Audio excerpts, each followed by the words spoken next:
Hello, Zach. How's it going? Hello, Aaron. I'm good. How are you? I'm good. It's been a while since we have recorded. It's been a kind of a crazy summer, but we have reconvened to talk about Gamescom 2019. Yeah, it just happened, and it's crazy. I had to work all day, so I did not get to sit in on the live broadcast straight from Cologne, Germany, is where it is, right? I don't know. It's in Germany somewhere. But you watched them all live, and I have done my best to keep abreast of what's been going on. But we're going to go ahead and talk about things we enjoyed, things we did not care about briefly, everything you want to know about basically the mini German E3 that is Gamescom 2019. First up, let's talk about Nintendo, and Nindies as they call it. The Nindies World Showcase. Yeah, the thing that I was most interested from this was that Eastward game that I think we've talked about a little bit on like a previous podcast. I love the music. Like every time they show a trailer for this, I'm like, I want the soundtrack already, and I haven't even played the game. Everything about this game, the animation, the story seems great. The setting seems super interesting.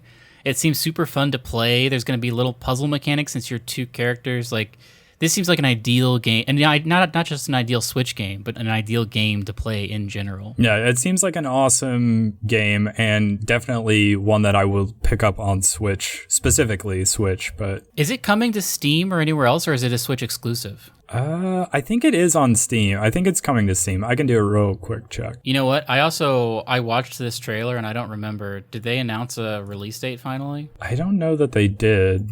I don't think they did. But it's from Chucklefish, the people behind Stardew Valley. Not the specific developer, but the company behind Stardew Valley. It is coming to Steam. I'm super excited for this. I will definitely get it on Switch when it comes out. Yeah, same. It's cool that it's going to be on Steam and maybe other platforms as well, but I definitely want to play this on Switch. So the other one that really popped at me, and we can talk about more of these, but the two that really popped at me were Eastward and that Touryst game, which was completely not on my radar. Was this a world premiere? I think it might have been. Yeah, I hadn't seen this before, so I also, it stuck out to me as one that looked kind of interesting. Had a really cool art style, I thought. Yeah, very like isometric and just like blocky, and the variety of gameplay seems super interesting and cool. Kind of Minecraft-y almost. I'm trying to think of a good way of describing what the characters and the scenery looks like. Yeah, it's very similar. Because it's got that blocky aesthetic, but like it's it's all voxels or whatever. But yeah, this looks. I don't know what this is. Like I can't tell if it's kind of like a slice of life thing, kind of like a Stardew Valley where you're a tourist, or if it's like that's what it seems like. Because there's a scene where you come in on a boat and you're just like chilling out on this island, and I'm not sure like if these are just things that you do, if there is a story, or if you're just like every day like, oh, I want to go check out this crazy temple today. You know what occurs to me watching it? I think it almost seems like it could be one of those games, kind of like what was that Toad treasure tracker game where you kind of have a grid-based thing almost where you can like rotate around it and kind of do some puzzle platforming a little bit. Yeah, it does seem like that. Kind of like every stage is like a thing you have to solve. Yeah. So, yeah, it was hard to tell exactly how you're going to play the game or what you're going to be doing, but it does seem like a puzzle platformer maybe, so. Did anything else? I know Risk of Rain 2 is something that people were really into on Steam, and I'm pretty happy to see it coming to Switch as well. Yeah, I remember people talking about it when it came out, but it's not a series I'm familiar with. Any other Nindies catch your eye? Not particularly. The ones that stood out to me were mostly Eastward and the Touryst, but there's a decent list of them. I'll have the list in the show notes so you can kind of browse through it, and if anything stands out, you can look it up. But yeah, it was basically just Eastward and the Touryst that really stood out to me. Should we move on to Inside Xbox? Yes, your notes on Inside Xbox are very small compared to everything else. Yeah, well, I mean, for one, I didn't actually get to catch the Nindies World Showcase live, and I think I tuned in to the Inside Xbox one as it was like in progress. So I didn't see all of it, but they talked a lot about Gears 5, and I just don't care about Gears of War. So I saw a headline that said characters from Halo are coming to Gears. So that was the one thing. Like, I haven't played. What does that mean? I haven't played a Gears game since Gears 3, which I feel like was a long time ago. And like Gears 2, I recall distinctly because that was like the game that everybody in my dorm in college was playing, and like everybody had a 360 and everybody had a copy of Gears 2, and basically everybody at all times of the day and night was looking for at least one more person to join their like Horde mode, you know, whatever. And so it was really fun. So I would say the only passing interest that I would have in a Gears game at this point would be the Horde mode. And so they unveiled a whole bunch of new stuff for Gears 5's Horde mode. And it seems like they're adding like these heroes, basically. They're kind of doing the Apex Legends Overwatch thing where you have these heroes with ultimate abilities. And some of them are Halo characters. They're from Halo. Was it ODST or was it Reach? I think it was Reach.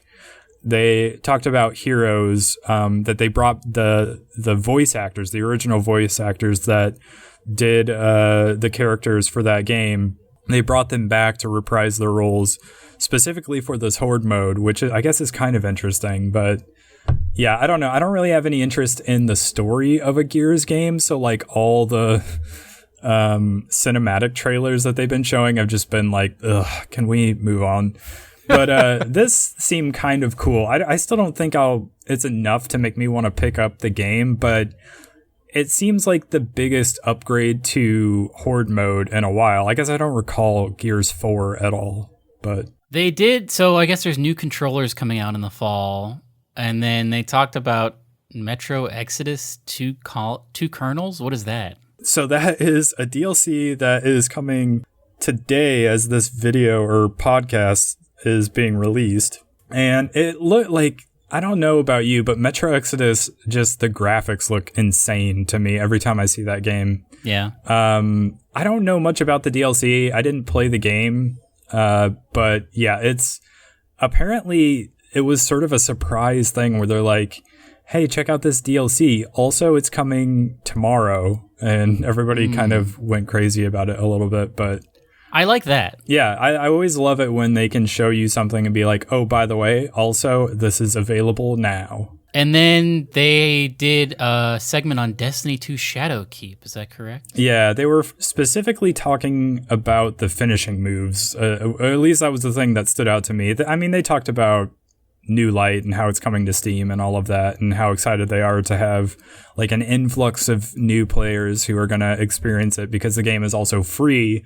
But then it's going to be on Steam, which probably has a larger user base than Battle.net. Yeah, that's probably true. But yeah, what are your thoughts on Shadowkeep? I got to say, man, I was looking over some content on the Destiny subreddit, and I came across a map of the moon, which we did not ever have in the first game. But that's such an iconic location from the first game. And I have such vivid memories of just like running around collecting those oh man, I don't remember what they were called. What were the materials on the moon that were like those tubes?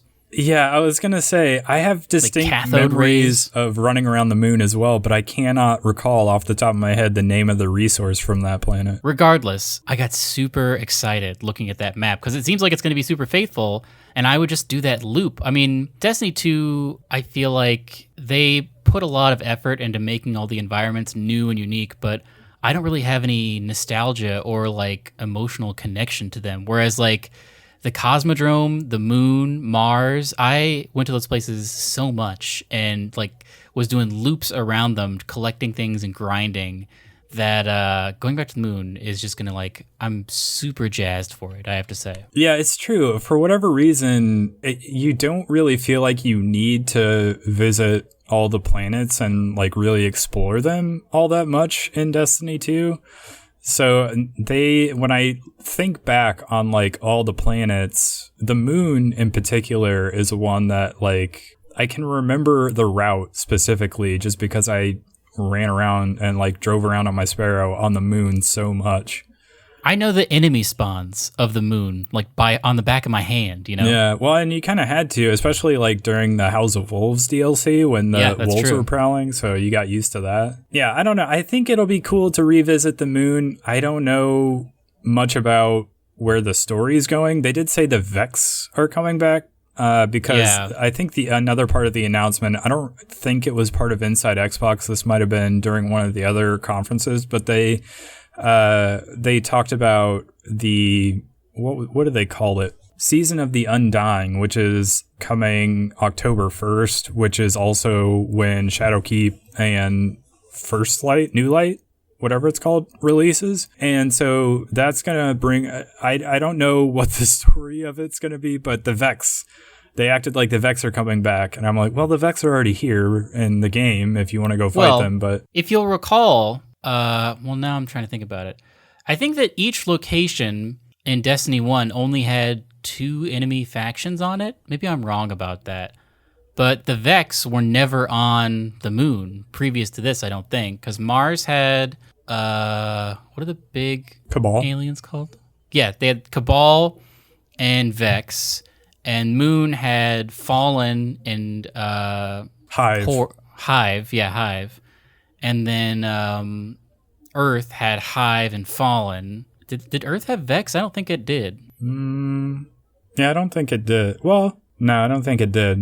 I think they were on Venus. Yeah, Venus had... Oh, you know what? Venus might have had all 3, now that I think about it. But anyway, Vex have never been on the moon, I don't think, so that's an interesting twist. Yeah, and the like cinematic trailer they showed it seemed like they were going back to the Black Garden to like revive more, like activate more Vex and send them who knows where, apparently the moon. Well, a couple of things about that. One, wouldn't it be crazy if we finally figured out like what happened in Destiny 1 with that Black Garden? Because they probably didn't even know when they were writing it. But also, like, wasn't the Black Garden on Mars? Like, or is it everywhere? Is it everywhere and nowhere? I don't know how it works with Vex. I mean, I don't remember. It's so long ago, and like Destiny 1's story is just so not memorable. Yeah. That, I mean, I guess some people care about it more than I do. I've never really cared about the story of Destiny. I just play it because I think it's fun, like a fun shooter. But yeah, I mean, if they were able to, I don't know, somehow bring some context to the events of the first game, I think that would be cool for a lot of people. Something else from the first game that I believe that I spotted, there's one Crucible map from the first game that I think, like, I watched people play in the summer beta before Destiny came out. And it's that huge map on the moon. I think it's called, like, Daylight or something like that, where you could, like, use sparrows on it, which there hasn't been a multiplayer map in Destiny 2 where you could use your sparrows yet, because they're all, like, small, because they're all built for 4 people for no reason. And so now there's going to be this return of a giant multiplayer map, which sounds super fun to me. Yeah, and that would maybe, because I know they want to rebalance some of the weapons. They want to make it so that like you can use scout rifles again, because they've been basically useless for a long time. And maybe just like making larger maps is part of that. I'll be interested to see. Yeah. Other thoughts about Destiny, or should we move on? I will say I've been playing it a lot lately, and I'm looking forward to cross save coming in a couple days, in a day or two. Yeah, and you're going to take advantage of that because you have it on PC right now, right? On Battle.net. Yeah, so we were talking about this a little bit before we started recording, but there was like a month, like last year, when Destiny 2 was free on Battle.net. And so I added it to my library, not thinking that I was like, maybe I'll play it. Who knows? Maybe I'll never get around to playing it, but it's free. So I'm just going to add it to my library. And now that cross save is coming, I'm like, well, I'm going to actually download this and try it. And it's like 99 gigs. It took a long time to download, but I'm like ready to go. I need cross save to show up so that I can port my PS4 character over. And then, yeah, I don't know how it's going to work when it goes to Steam. Like, I don't know if I'm going to have to delete it and then re-download it or what, but that seems crazy. But I mean, you might, I don't know. Yeah, or I wonder, because I want to say most of these launchers, you can like right click on a game and be like, find game.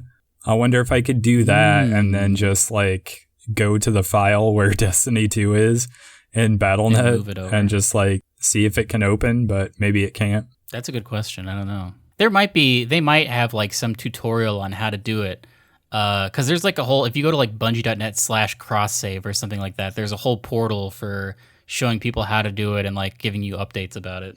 Yeah. Well, and we were also talking about, I think it's going to be like a huge hit on Bungie's like servers or whatever when everybody is like downloading on October 1st. And if they don't give you like pre-download, everybody's trying to download the free version, but also you got people downloading Shadowkeep, and you got like this huge influx of new players, and you have like all the returning players, but they have to move to Steam.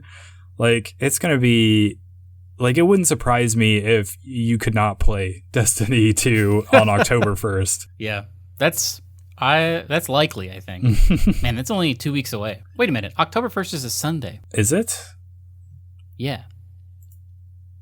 No, I'm wrong. I'm looking at September. Yeah, I was going to say. September 1st is a Sunday. I was going to say October is definitely not a week away. Yeah, it's still August, but no, okay, yeah, Tuesday. Right. It's a Tuesday. It's a Tuesday. That makes sense. Yeah. Why don't games release on Fridays anymore? Like, I know that Nintendo does it, but like all games should be come out on Fridays, you know? It is strange that they release on Tuesday. It's just like random middle of the week day. Like, why would that happen? Maybe it's to avoid movie releases happening on Fridays? Yeah, Thursday nights and Fridays, maybe. I don't know. But should we get into this Google Stadia stuff? Sure. So I think the biggest news out of this was that Cyberpunk 2077 is coming to Stadia. That's great. They spent a little bit of time on that. They had a little trailer where the devs talked about it. So yeah, I think it's cool that more things are coming to Stadia, which all the people that are like worried about Google not sticking to this, like, I feel like the more devs and the more like big AAA games that they go to and sell them on Stadia and get them to put their game on Stadia, the more likely it is that Stadia sticks around longer. Mm-hmm. And I think, like, you can say what you will about Stadia, but I think it's important, if only because I want ISPs to improve and I want internet to get better. So I want Stadia to succeed just because I want better internet. Man, I will say, for my job, I have to go all around to rural areas. And I have seen firsthand that like rural internet is not what it could be. It's rough. To say the least. Yeah. Like, internet needs to get better. And like, I forget, what's his name? Phil Harrison. He did an interview with somebody where he was talking about, like, right now people worry that Stadia is not going to work well because of ISPs and data caps and just slow internet in places. And like, that's a common concern because it's like a legit issue for Stadia. Yeah. Like, but he said, well, that was an issue for everyone when video streaming services like Netflix first came about as well. But what happened was everybody wanted to use them, and so ISPs had to move the goalposts. Like, they had to adjust and improve and make things better. And obviously, if you look at where we're at with internet now as compared to years ago when Netflix first came about, like, it probably is significantly better now than it was then. Oh, yeah. I remember early days of Netflix, because I had the DVDs of Netflix forever. Oh, so did I, yeah. And then they were like, oh, yeah, now you can stream stuff. And I was like, I don't want to stream stuff. That seems like it's going to be terrible. I remember, man, when I was in college, I would like start buffering a YouTube video and then go you'd hit pause make my and lunch. Wait. I would go like make a sandwich, and then I would come back and be like, okay, now I can watch this. Yeah. And now it's like stuff buffers halfway in like a millisecond. Yeah, it's true. And so my thinking on this, and the reason I want Stadia to succeed, not because I want to pad Google's pockets, because I don't care about that. I just want internet to get better. Like, I want internet services to get better.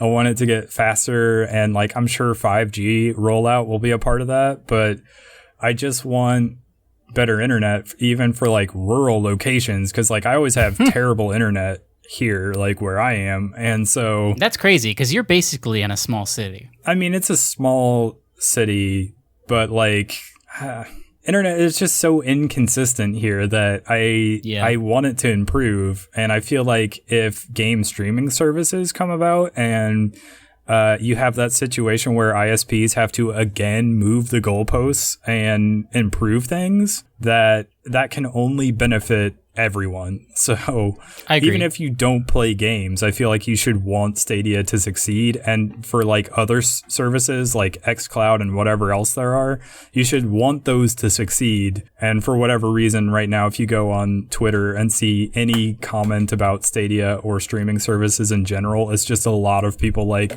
boo, I want this to fail. I'm like, why? I want better internet and you're trying to kill the dream.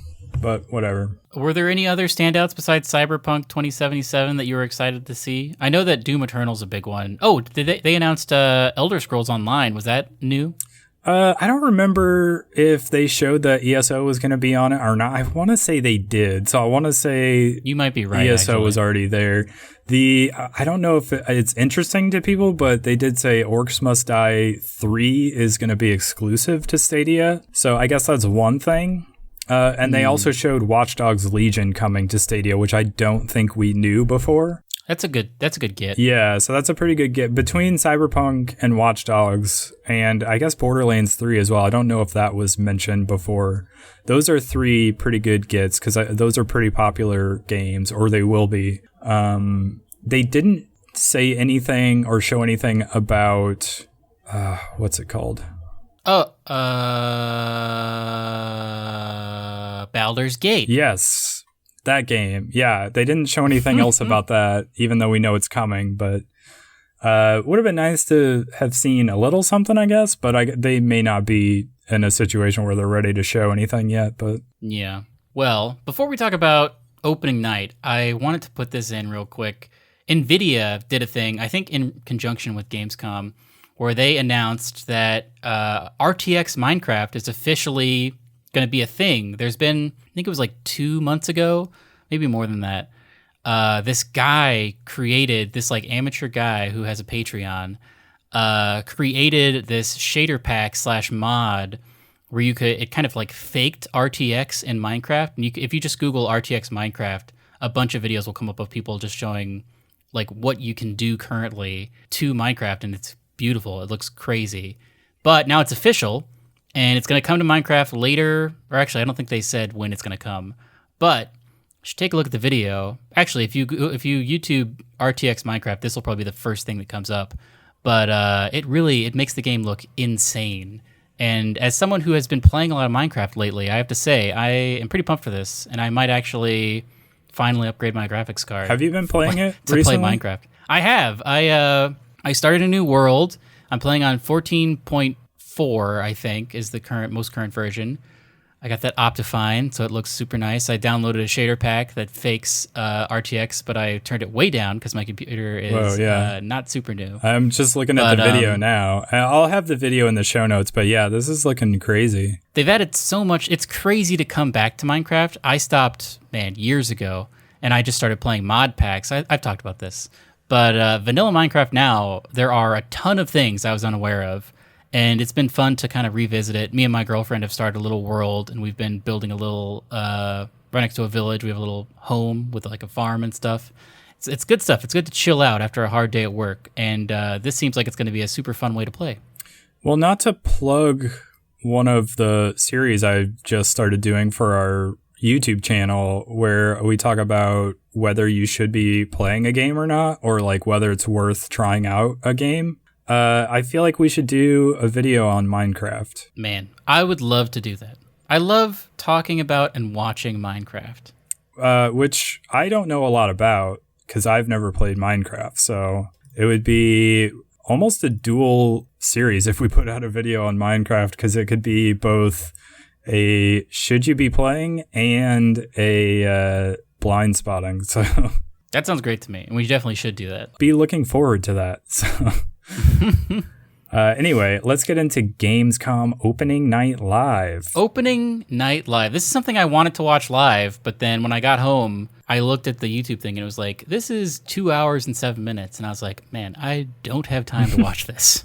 Yeah, it was a lot longer than I expected it to be. I don't know why. I didn't expect it to be very long, but they opened with more Gears 5, so I didn't care about that. And then they showed, I don't know if you ever played the game Comanche. It's like a team-based helicopter game, and I guess it's like dogfights, if you like dogfighting, which is not like something I'm super into, but yeah, I vaguely recall that this game existed way back when, and they're doing a new one, so I guess that's cool. Yeah. And then another thing that they it was weird because they just showed a super short snippet of, it was something called, I want to say it was called DCL, the game. It was some sort of drone racing game. Is it from the official, because that's like a real sport now that you can watch on ESPN and whatnot. Is DCL the name of the league? Drone something league? Drone Cool League. No, it isn't. Is it really called Cool No, League? It's Drone Champions League. Okay, that I was going to say, that's lazy even for ESPN. But no, it seems like cool. I would be way too stressed out to try this. I would do terrible, but watching it just blows my mind. So the fact that it's a VR game seems kind of cool to me. Again. So wait, is this a way to train? Is it 1-to-1 with how it actually is to race drones? Interesting. Yeah, that's a good point. Maybe it would be.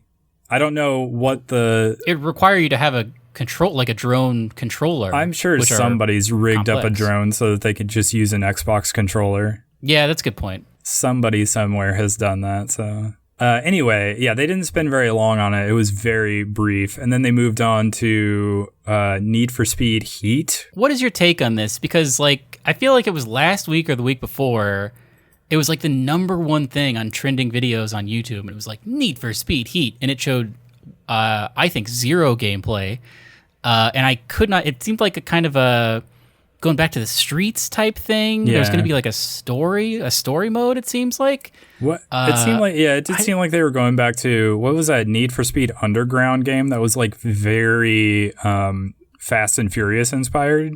It seemed like they were trying to do that. I could see Fast and Furious undertones. Yeah. I'm wondering how much of a narrative there's going to be.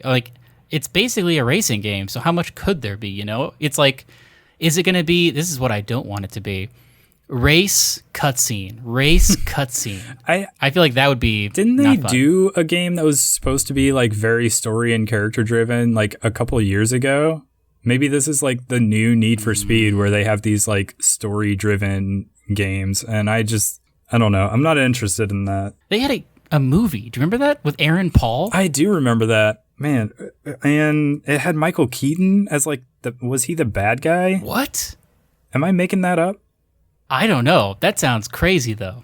I vaguely recall that movie. I saw it way back when, but yeah, I don't know why Need for Speed is suddenly being story driven. I feel like they could get by with just the racing, but that's just It's me. a good name, you have to say. I mean, Need for Speed, just brand recognition wise, is oh yeah, this is a racing game I want to play. But yeah, I don't know. I'm not really into racing games. I mean, way back in the day, I was growing up on N64 and GameCube. I used to play a lot of racing games. I played the Burnout games, and Need for Speed Underground was cool. Need for Speed Burnout Hot was Pursuit. fun. That was the one where you could crash, right? Yeah. Me and my friend used to play that, and there was a challenge mode to see who could cause the most damage or whatever. Yeah, that was great. That stuff was fun, but I don't really care about racing games that much anymore. It's just been too long. Did they show footage of Kerbal Space Program 2, or did they just announce it? It was more of a cinematic trailer. I would be very interested to see what that looks like. Did you play the first one? I watched, man, I don't remember who, it was some YouTuber who did he used to do crazy builds in Kerbal Space Program 1. And just the physics and the way everything is placed together in that game are crazy. So I would be interested to see what kind of improvements, is it graphically way different, or what did they add? I don't know. That's something I would definitely not play, but watch someone play a bunch.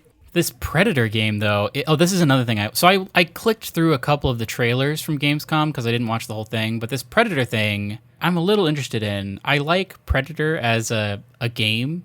Alien vs. Predator 2 was a PC game that I played a bunch of because the multiplayer was so fun because you could be an alien or a Predator or a Marine, and there could be any number of all of them. It was a free-for-all. And that looks super fun. This seems to be only 4v1. Is that right? Yeah, so it made me think of Evolve. You remember that game? Where it was like monster versus like a group of 4.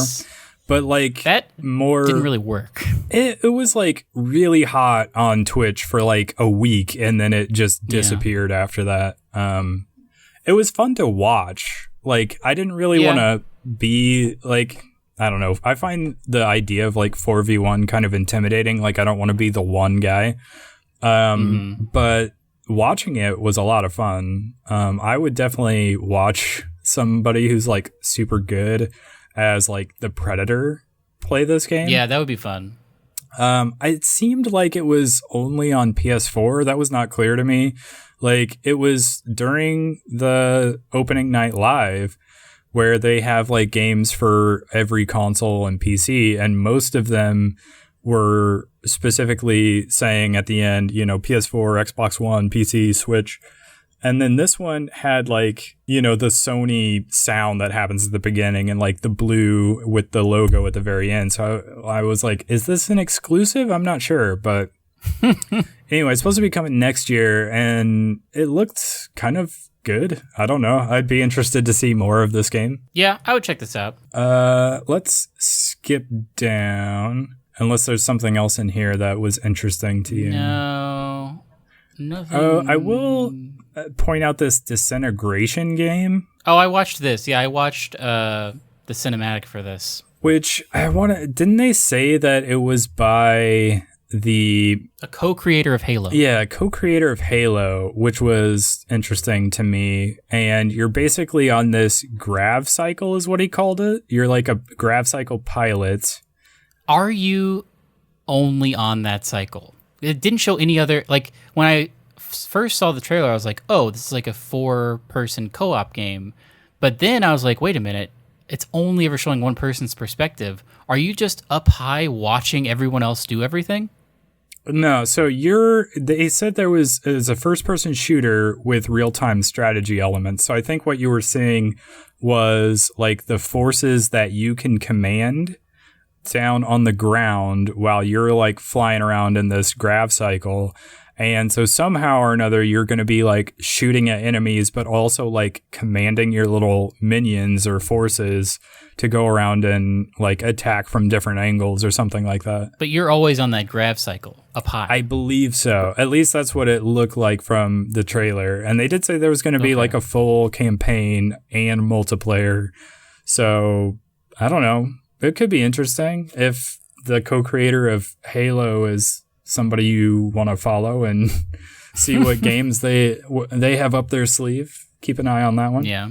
Are you interested at all in Darksiders Genesis? A little bit. I like Darksiders as a universe. I played the first 2 games. I need to play that third one where you're Wrath, or not Wrath.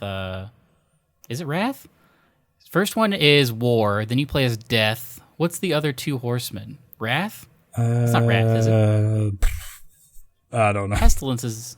Anyway, the girl with the whip.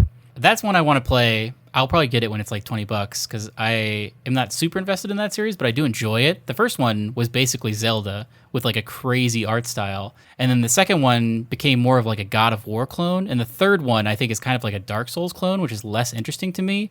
But I still like the universe, and I want to see that's why this is interesting, because I think they've gone in another direction where they're imitating somebody else, because this looks like Diablo. Yeah, it's a little more isometric, a little more Diablo-like. And so, I don't know. I was curious if that was interesting at all to you, since I know you like the series. I don't know.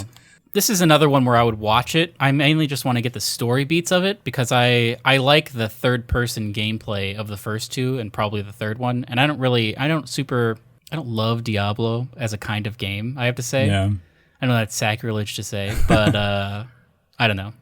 So another one that was interesting to me was the interactive thriller called Erica, which is not a good name, I guess, but not the name Erica is not good for a person, but like as a game. What is an interactive thriller, Zach? It looks like, what was that show that was on Netflix where you could like make choices? Bandersnatch? Yeah, that.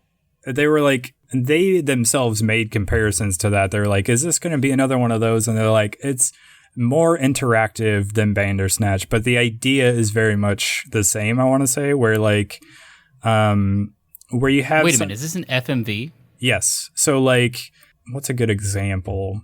You know, in like Heavy Rain, you're like watching a cutscene and then like a little thing will pop up and you'll make a choice. Right. And then the action will continue from there. It's like that, but it's like you're watching a movie and then like 2 dialogue options pop up, or like 2 actions pop up and you choose which one, and it'll like cut to the next shot and they'll do that thing. It's like $10. It's out now. I guess it was supposed to have come out by the time the live stream ended. So you could try it out now. It seemed like an interesting idea. I'm not sure, but and then they moved on to like the heavy hitters at the very end of the show. So they had Call of Duty Modern Warfare, where they discussed that there was going to be an open alpha on PS4, but I don't recall what the date was. Do you remember that? No, I did not watch this because I'm not super skipped past Call it. of Duty. Yeah, I mean, this one looks more different than any of the last ones in the last like 5 years or so have to me. So I think on that level, it's interesting, but yeah, I don't know. I've been out on Call of Duty for so long that I don't know if I'm going to jump back in or not. But in that case, we can move on to the big story. Yes. Death Stranding. Okay, so the way I watched this, I didn't watch any of the stage presentation because I don't enjoy banter on stage. I usually, even when I watch like the Oscars, I usually will mute during. Actually, I'll watch almost the entire thing on mute until they announce the... I don't know. I don't like that live having to do like stage stuff. I don't enjoy that. But I did watch the 3 basically gameplay / character reveals that took place, starting with the 6-minute one that began with Norman Reedus going to the bathroom. Oh, yeah. I almost forgot about that. Yeah. So there's like an option to urinate, and they wanted to, for some reason, Kojima wanted to make it very clear that while you urinate, you cannot swing the camera around to see Norman Reedus's private parts. And so when you try to swing the camera around, he'll just turn away, like he knows you're trying to sneak a peek. But it was weird because he like finishes peeing and then like a giant mushroom just like spawns out of the ground. What is that about? And I was like, what is that about? Is he gonna like grab it or something? And then he just walked past and I was like, okay, I guess that's a mystery for later. I read like a text basically of what happened on stage, and Kojima, you probably watched it, but he said something like, hey, if you go to the bathroom in the same place more than once, something good will happen. Oh, so if you urinate on the mushroom? Who can say, man? Who knows what's going on with Kojima? It's true. For months now, he's been saying, guys, it couldn't be more simple. It's a Strand game. And everybody's like, what does that mean?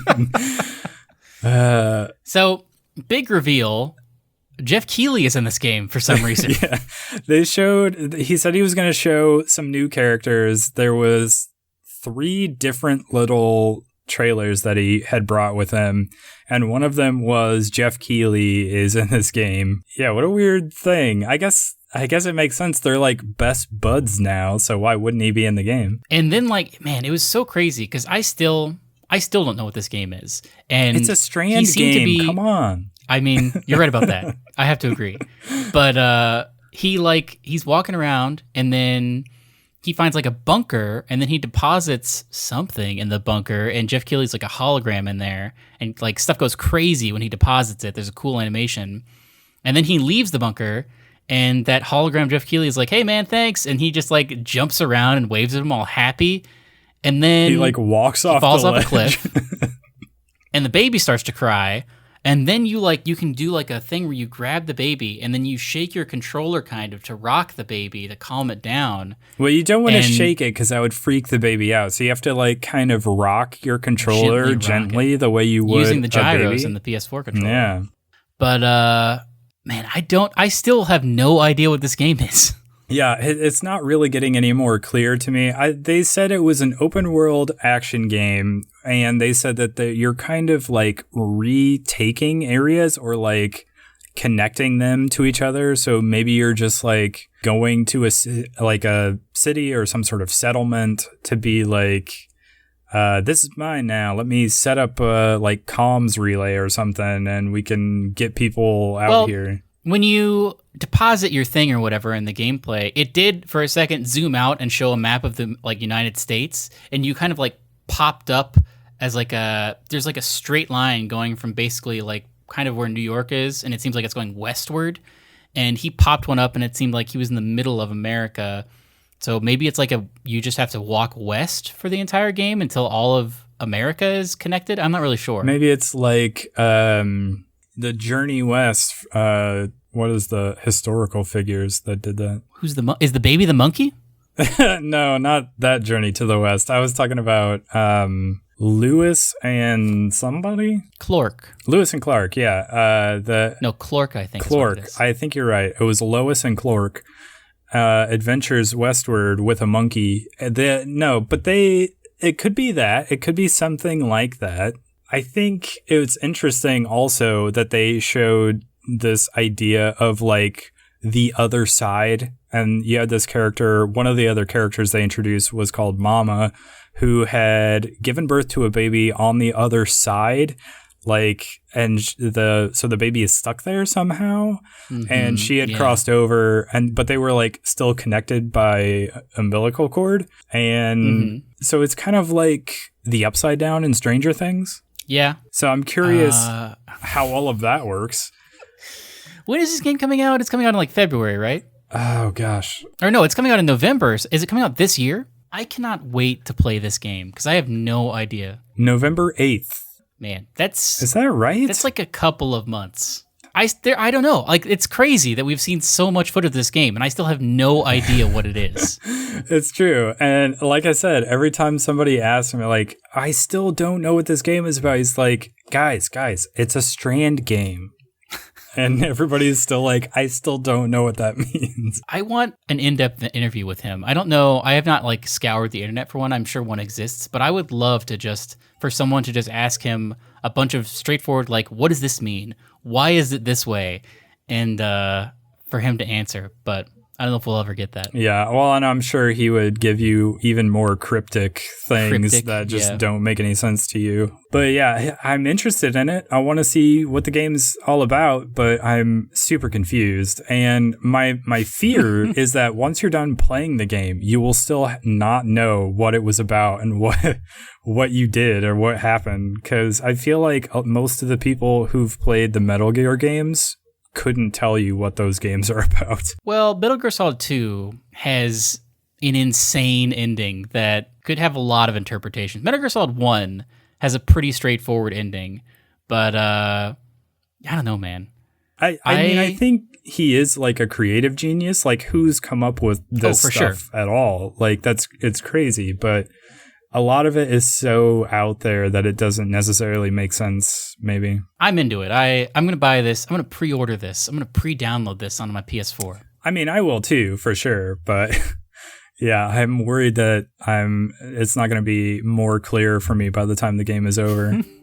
Did they close the show out with anything cool, or was the Death Stranding the closing thing? That was the closing thing. I was hoping they would have like a one more thing, but they didn't. That one more thing is going to be later in the week when they have Cyberpunk 2077, that hour long. That's something we should do a video about, because I'm sure there's going to be so much to dig into about that. I really want to see that like cyber whip thing that is from Johnny Mnemonic. Yeah, I'm looking forward to that. If it is true that they do end up going ahead and showing that off, or just like releasing it, I definitely would do a video about that. So But yeah, keep your eyes locked on this channel for our infrequent but very quality uploads. Yeah, and I wanted to... You've been doing a great series about games that maybe you should play, that people should check out. Yeah, it was fun. I enjoy doing those videos, and I kind of started the idea with the ESO video from a couple weeks ago, and then I did one this week about Fire Emblem Three Houses, which you should go check out.